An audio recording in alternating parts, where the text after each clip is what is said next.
දුල්ලබංච manussත්තං බුද්ධුප්පාදෝච දුර්ලභෝ දුර්ලභා කන සම්පatti සද්ධම්මෝ පරම දුර්ලභෝ.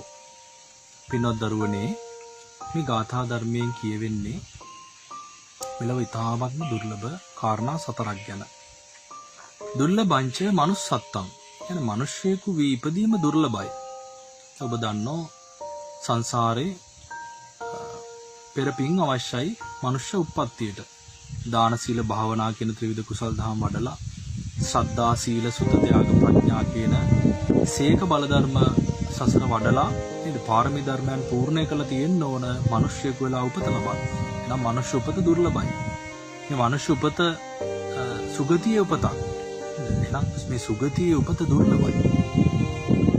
මනුෂ්‍යයා කියන වචනේ අර්ථයම මනං උස්සතිති මනුස්සෝ.